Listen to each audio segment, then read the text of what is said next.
कि मणिपुर में जो कुछ हो रहा है या जो कुछ हुआ है, ऐसा संभव नहीं है कि भारतीय जनता पार्टी को, देश के प्रधानमंत्री को, देश के होम मिनिस्टर को न पता हो। सच्चाई तो ये है कि आरएसएस की नफरत की राजनीति, आरएसएस की बांटने की राजनीति और भारतीय जनता पार्टी का लगातार वोट कैसे बढ़े, लड़ाई और झगड़े और नफरत से लोगों में दूरियां हो जाएं, उन्हें वोट कैसे मिले, इस दिशा में लगातार वो प्रयोगशाला की तरह मणिपुर को इस्तेमाल कर रहे थे।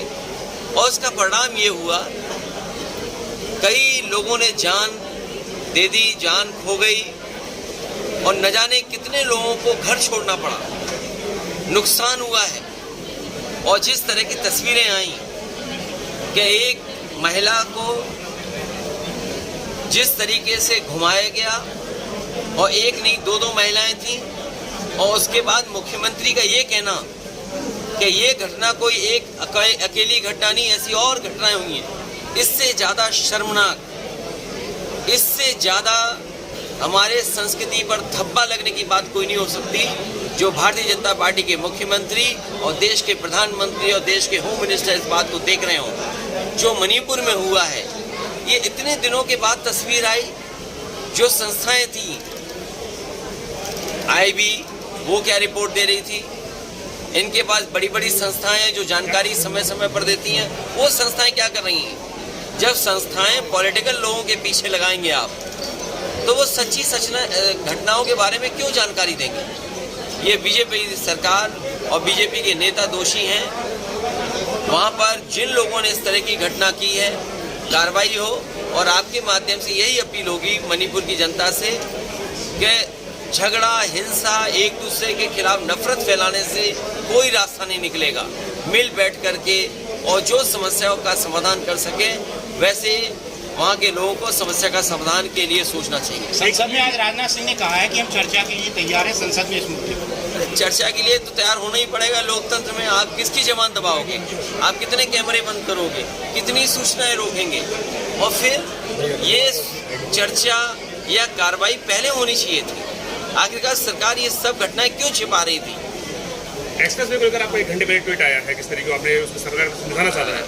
मैं जानबूझ करके इस रास्ते से आया, हालांकि दूरी ज़्यादा थी, लेकिन मैं ये मानता था कि दूरी चाहे ज़्यादा हो, लेकिन सड़कें ऐसी बनी हैं कि मैं कम समय में या उतने ही समय में पहुंच जाऊंगा। लेकिन जैसे ही बुंदेलखंड एक्सप्रेस वे पे चढ़े हैं, वो महसूस होता है कि सड़क में बड़े पैमाने पर जो गुणवत्ता थी, जो मानक थे, उससे सड़क नहीं बनी है। जिस सड़क का उद्घाटन प्रधानमंत्री जी ने किया हो, उस सड़क पर काम अभी भी चल रहा हो और ऐसा लगता है कि उस पर हर जगह जानबूझ करके गड्ढे बनाए गए हैं या उसकी राइडिंग क्वालिटी खराब की गई है। ये सीधा सीधा भ्रष्टाचार की तरफ इशारा करती है। Akhilesh ji, NDA versus India की बात आती है तो बीजेपी कहती है कि इंडिया के पास चेहरा नहीं है, कोई लीडर नहीं है, इस पर आप क्या कहेंगे? बीजेपी का चेहरा बुंदेलखंड देख करके समझ जाओगे। चेहरे की जरूरत है कि आपको काम की जरूरत है जी। अगर आपको महिला प्रधानमंत्री चाहिए तो हम पे महिला प्रधानमंत्री है, उसका भी चेहरा है हमारे पास। कम उम्र का चाहिए तो वो भी हमारे पास है। बुजुर्ग चाहिए वो भी हमारे पास है। तो हमारे पास तो बहुत चेहरे हैं और एक चेहरा तो आपने देख लिया, यही उद्घाटन हुआ। और मोदी उद्घाटन के बाद एक्सप्रेसवे का क्या हुआ? ये वही बुंदेलखंड है जो उम्मीद लगा के बैठा है कि यहाँ के नौजवानों को रोजगार और नौकरी मिलेगी।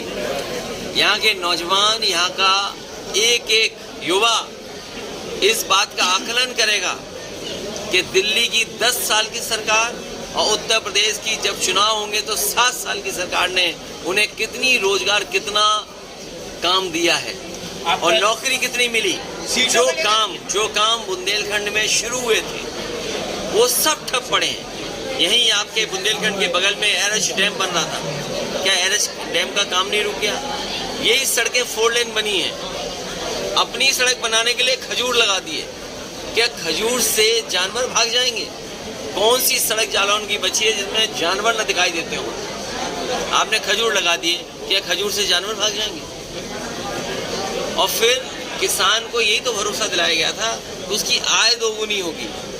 क्या बुंदेलखंड के किसान यहाँ की पैदावार का 2 गुना या ज़्यादा उनको मुआवजा या पैदावार की कीमत मिल रही है क्या?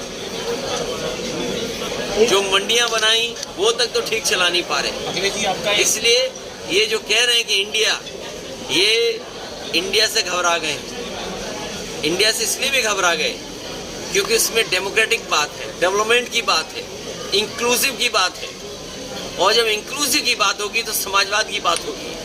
अगर इंक्लूसिव को देखोगे तो वही जो समाजवाद चाहता है वही इंक्लूसिव ग्रोथ है। और आपको याद रखना चाहिए ये घबराने वाले लोगों को, एक बार तो विधानसभा में न जाने कितने लोगों को जगा करके इन्होंने विधानसभा चलाई थी, उसमें याद है इंक्लूसिवनेस की बात हुई थी। तो आज कहाँ है हम? कहाँ भेदभाव खत्म हो गया? कहाँ जो हमारे आपके बीच में आर्थिक भेदभाव है कहाँ खत्म हो गया? जातियों का भेदभाव कहाँ खत्म हो गया? तो अगर हम इंक्लूसिवनेस की बात कर रहे हैं तो हम सबको साथ लेकर के चलने की बात कर रहे हैं। आपका एक सहयोगी है आरएलडी, चर्चाएं आ रही हैं जयंत चौधरी की कि वो एनडीए में शामिल हो। देखो ये पत्रकार भाइयों, ये चंडू खाने की गप मत चलाया करो। नहीं ये चंडू खाने की गप मत चलाया करो। आप तो लगता है कैमरा भी अच्छा है, मोबाइल भी अच्छा है आप पर, लेकिन चंडू खाने की गप क्यों चला रहे हो? तो ओमप्रकाश राजभर और दारा सिंह को मंत्री बनाने की बात कर रहे हैं, क्या कहेंगे इसके लिए? देखो जिसको स्वार्थ में सिद्धांत से क्या लेना देना। और मैं आपसे बहुत समझदारी की बात कह रहा हूँ कि ये चाहते हैं कि इन्हीं लोगों से बहस छिड़ी रहे, इसीलिए आप लोग भी उनके इंटरव्यू लेते हो। सवाल ये नहीं है, सवाल ये है कि जाति जनगणना होगी कि नहीं होगी, सामाजिक न्याय में जो भेदभाव हुआ है क्या उस पर चर्चा होगी, क्या उसमें समाधान ढूंढेंगे कि नहीं ढूंढे। ये केवल इंडिया से नहीं घबराए हुए हैं, ये समाजवादियों के नारा जो पीडीए उससे भी घबराए हुए हैं। हम किसी के खिलाफ नहीं है, लेकिन पीडीए के हक के लिए हमें लड़ना पड़ेगा। क्या जनेश्वर मिश्र जी पीडीए के हक के लिए नहीं लड़ रहे थे? क्या मोहन सिंह जी पीडीए के हक के लिए नहीं लड़े? क्या ब्रजेश तिवारी जी नहीं लड़े? इसलिए भारतीय जनता पार्टी घबराई हुई है। एक तरफ एनडीए है तो इंडिया है, और इंडिया के साथ साथ पीडीए है, तो सोचो कैसे घबराए हुए हैं। सीमा हैदर का आना किसको बहुत फेलियर लगता है? ये देखिए इन सवालों पे नहीं, ये बुंदेलखंड में अन्ना जानवर से बचाओ। कौन कहाँ से आ रहा है इसकी चिंता मत करो। बुंदेलखंड में सड़कों पे अन्ना जानवर घूम रहे हैं, उससे तो बचाओ। केशव मौर्य ने ट्वीट किया है कि 2024 में कमल खिलेगा। देखिए मैं जानता हूँ आप लोहा लोहे से कटता है, पिछड़ा पिछड़े की बात करता है। अरे मैं ये कहता हूँ आप सब लोग समझदार लोग हैं। कल मुख्यमंत्री जी ने मेदांता हॉस्पिटल में एक मशीन का उद्घाटन किया। बताओ उत्तर प्रदेश के मुख्यमंत्री, समाजवादी सरकार का वर्ल्ड क्लास कैंसर इंस्टीट्यूट बनाया, 100 एकड़ में बना हुआ है। उस 100 एकड़ के कैंसर इंस्टीट्यूट में वो मशीन नहीं सरकार खरीद पाई। आपका जालौन का मेडिकल कॉलेज है, क्या जो मशीन का उद्घाटन मुख्यमंत्री जी लखनऊ में कर रहे थे, क्या आपके जालौन के मेडिकल कॉलेज में नहीं होनी चाहिए?